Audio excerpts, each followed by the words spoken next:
चलो ठीक है। यहाँ पे जो है अभी हम लोग अपना क्या कर रहे थे कि जो भी हमारा ज्योग्राफी से रिलेटेड था उसको हम लोग कवर कर रहे थे। लाइव सेशन आज हो नहीं पाया, एक्चुअली में जो है हो नहीं पाया। क्या मसले सबसे बड़े हो रहे हैं हमारे साथ में कि हम किस तरीके से जो है साउंड का मसला सॉल्व कर पाए ना, उसी पे वर्क कर रहे हैं, जो कि हो ही नहीं पा रहा है ना। 2 दिन हो गया सब चीज़ पे काम कर रहे हैं, लेकिन यहाँ पर इंपॉर्टेंट है कि आप लोगों का कुछ छूटना नहीं चाहिए। तो सबसे पहले जो है हम लोगों ने अपना अभी सोलर सिस्टम कवर किया था। सोलर सिस्टम के बाद में अभी हम लोग अपना एटमॉस्फेयर से रिलेटेड चीज़ें करने वाले हैं। यहाँ पर कुछ टर्म है जिसको आपको देखना पड़ेगा, है ना, और इस चीज़ के बारे में आपको पढ़ना पड़ेगा। क्लाइमेटोलॉजी, इसके बारे में आपसे पूछा जा सकता है ना। तो क्लाइमेटोलॉजी जो है also known as climate science, है ना, इसके बारे में हमें पता होना चाहिए कि जब भी हम लोग स्टडी करते हैं अर्थ क्लाइमेट के बारे में एंड वेदर के बारे में, उनके पैटर्न के बारे में ओवर टाइम, इन सारी चीज़ों के बारे में, क्या उसमें मतलब वेदर पैटर्न है, और उसके बाद में एटमॉस्फेरिक कंडीशन क्या है, उसके बाद में जो भी नेचुरल आर्टिफिशियल फोर्सेस है जो कि इन्फ्लुएंस करता है लॉन्ग टर्म तक वेदर को।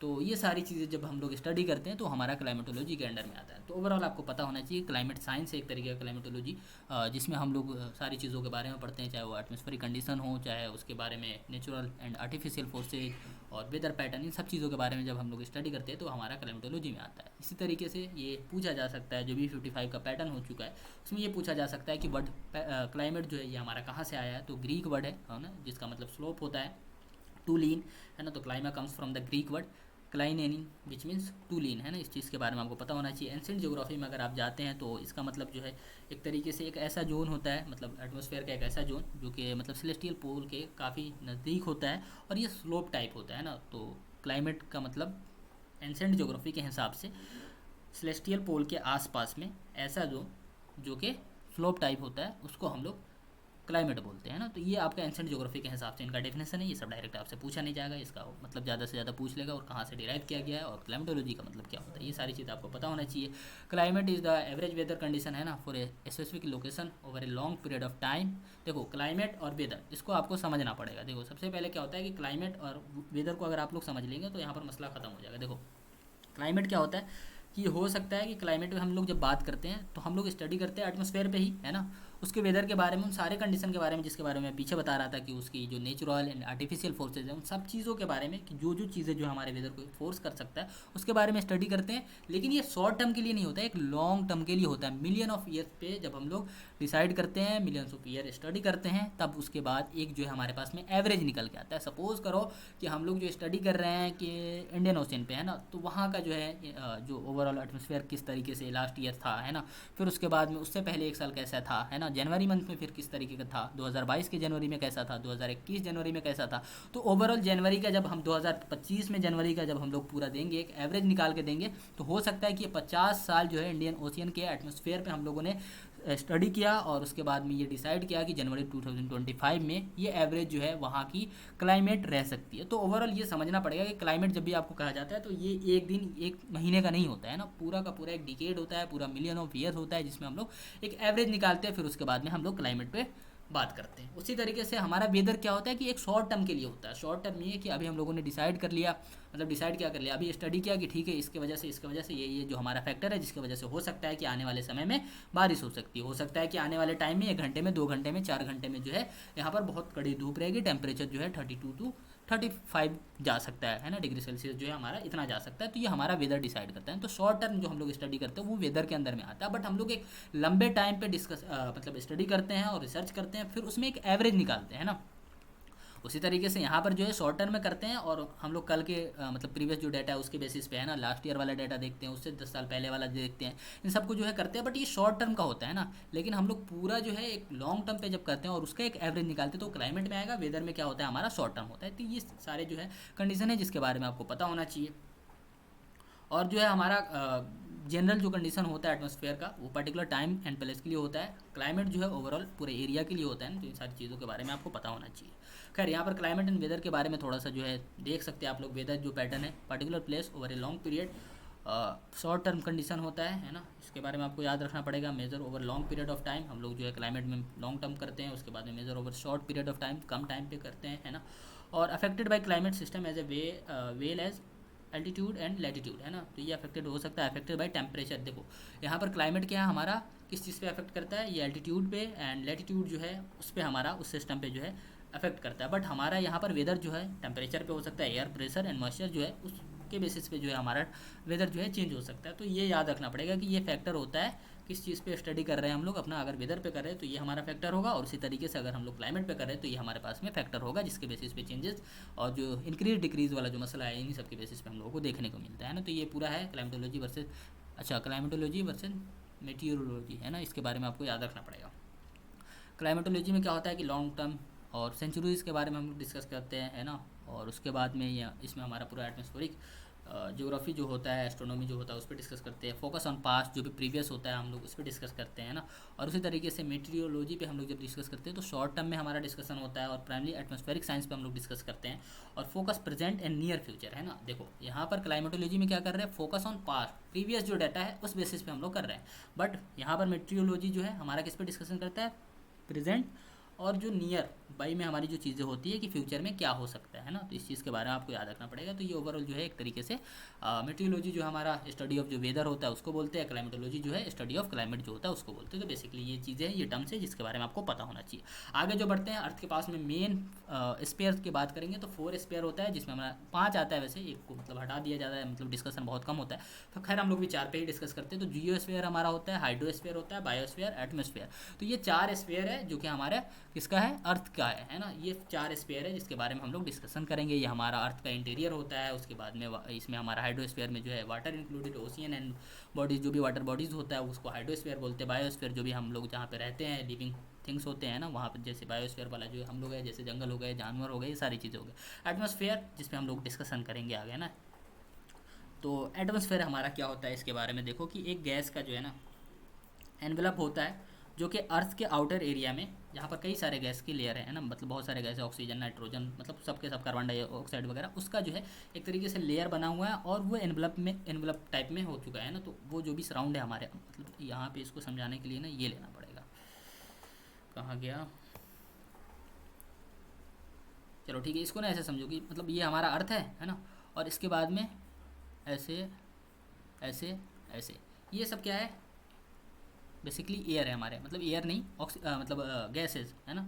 ये गैसेस के लेयर है, ये लेयर अलग है, ये लेयर अलग है, ये लेयर अलग है, ये लेयर अलग है। ये एक एनवलप टाइप हो चुका है जिसको हम लोग क्या बोलते हैं, एटमॉस्फेयर बोलते हैं ना।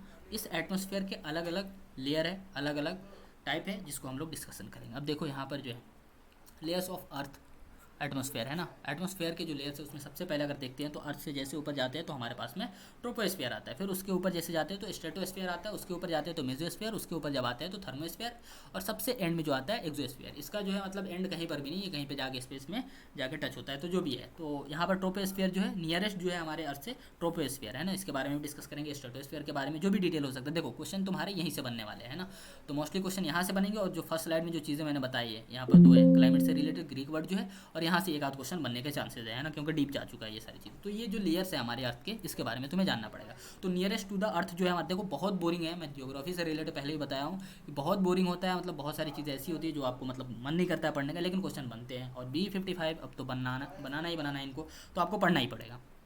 ट्रोपोस्फेयर जो कि हमारा फर्स्ट लेयर जिसके बारे में मैं बता रहा हूँ, तो ट्रोपोस्फेयर से रिलेटेड क्या होता है कि ये लोएस्ट लेयर ऑफ अर्थ है। यहाँ से भी क्वेश्चन पूछा जा सकता है कि जो हमारा लोएस्ट लेयर कौन है अर्थ का, तो याद रखना पड़ेगा ट्रोपोस्फेयर है ना। और यहाँ पर जहाँ पर हम लोग ह्यूमन लिव, मतलब जहाँ पे हम लोग इंसान रहते हैं, वो सारी चीज़ों के बारे में, और इसमें कई सारे कॉम्पोजिशन है जिसके बारे में आपको याद रखना पड़ेगा कि पूछा जा सकता है कि ट्रोपोस्फेयर में जो है नाइट्रोजन कितने % है, तो 21%। और उसके बाद में ये भी पूछा जाता है कि ऑक्सीजन कितने % है ना, और उसके बाद में कार्बन डाइऑक्साइड जो है हमारा कितना है, ऑक्सीजन कितना है ना, ये सारी चीज़ें पूछे जाते हैं ना। और उसके साथ साथ आर्गन है, वाटर है, वेपर है एंड कार्बन डाइऑक्साइड है, ये पूरा का पूरा जो है हमारे पास में है। अच्छा ये बताओ 78% जो हमारे यहाँ पर क्या होगा, नाइट्रोजन होगा है ना, 21% ऑक्सीजन हो गया, 1% में आर्गन, वेपर वगैरह ये सारी चीज़ें हमारे आ गए।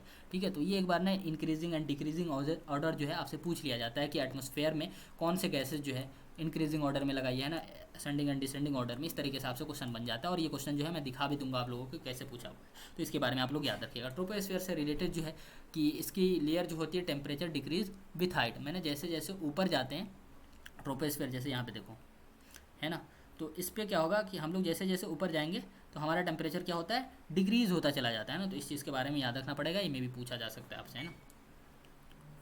अब यहाँ पे जो है एक रेट भी, ऐसा नहीं कि मतलब सीधे ऊपर चलेगा तो मतलब वो घटना शुरू हो जाएगा, ऐसा नहीं है। अगर मान लो कि ट्रोपोस्फेयर में 165 मीटर अगर हाइट हम लोग जाते हैं तो यहाँ पर लगभग जो है 6.5 डिग्री सेल्सियस जो है वो हमारा ड्रॉप होता है ना। तो ये एक रेशियो है जिसके बारे में याद रखना पड़ेगा कि पूछा जा सकता है कि ट्रोपोस्फेयर में हम लोग कितना मीटर हाइट अगर जाते हैं तो हमारे पास में 6.5 डिग्री सेल्सियस घटेगा। ये डायरेक्ट ये पूछ सकता है कि हमारे पास में 13 डिग्री सेल्सियस अगर ट्रोपोस्फेयर में घट रहा है तो हम लोग कितना हाइट जाएंगे, तो ये याद रखना पड़ेगा 165 × 2।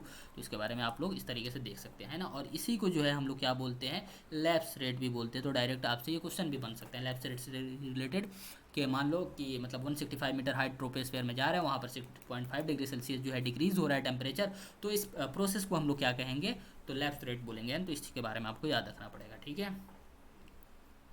और उसके बाद में लोएस्ट लेयर ऑफ एटमॉस्फेयर हो गया। इसकी जो है हाइट पूछा जा सकता है, तो याद रखिएगा ये हमारा पोल्स होता है और ये हमारा इक्वेटर होता है। तो ये है कि पोल से जो है 8 किलोमीटर और इक्वेटर से 18 किलोमीटर। अगर एन एवरेज देखेंगे आप लोग तो 13 किलोमीटर जो है इसकी हाइट मानी जाती है।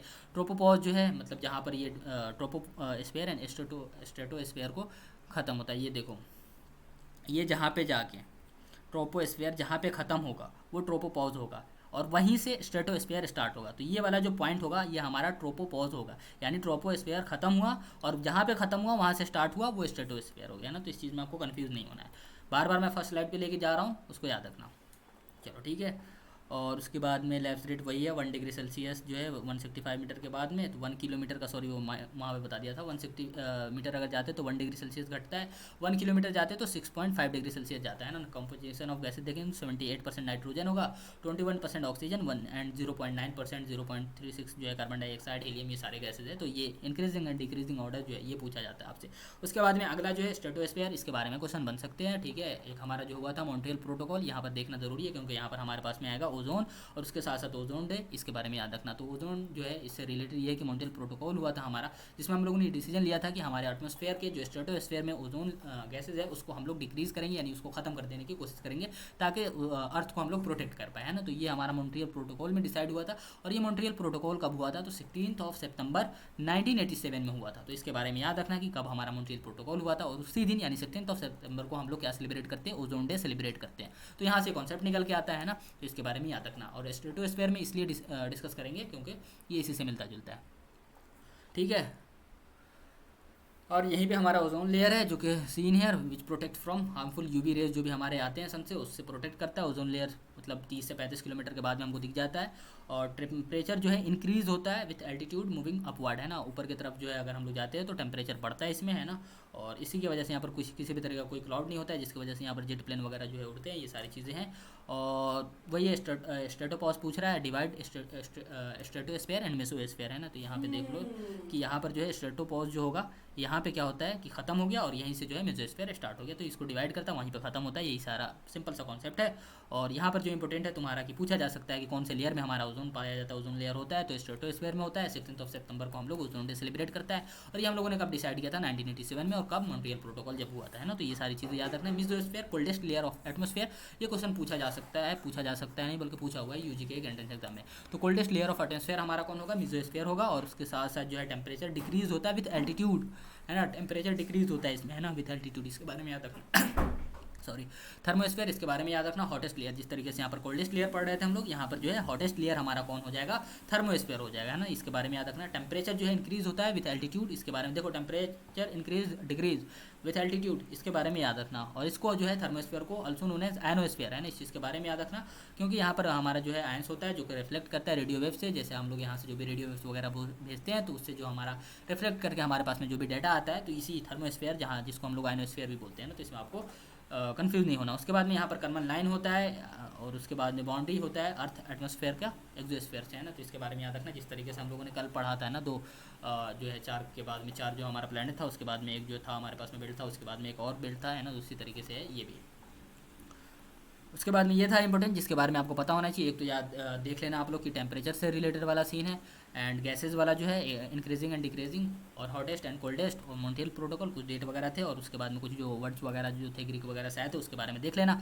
बाकी कुछ भी जो है आप लोगों को लगता है कि ज्योग्राफी से रिलेटेड और कौन सा टॉपिक को कवर करना चाहिए, आप लोग कमेंट करके सजेस्ट कर सकते हैं। बाकी किसी भी तरीके का कोई भी क्वेरी हो आप 989146 8883 पर कांटेक्ट कर सकते हैं। PDF वगैरह जो है आपको मैं सब कुछ फ्री ऑफ कॉस्ट प्रोवाइड करा रहा हूँ, तो इसके लिए कोई भी चार्ज पे नहीं करना है। लेकिन हाँ ये है कि मतलब लाइव नहीं हो रहा तो मैं वीडियो करने की कोशिश कर रहा हूँ, तो आप लोग इस पर मतलब देखिए, है ना। आप लोग अगर सीरियस हैं तो वो चीज़ें मुझे पता चलना चाहिए। देख रहा हूँ कि मतलब 100 लोग देख रहे हैं बट लाइक जो है 2 लोग 4 लोग कर रहे हैं ना, तो ऐसा नहीं होना चाहिए। आप लोगों को करना चाहिए, थोड़ा सा उससे फ़ायदा होता है कि और भी लोगों तक पहुंच जाता है, तो मोटिवेशन मिलता है, बाकी कुछ नहीं। 9891460883 इस पर आप कांटेक्ट कर सकते हैं किसी भी तरीके का, कोई भी। चलो, thank you for watching everyone.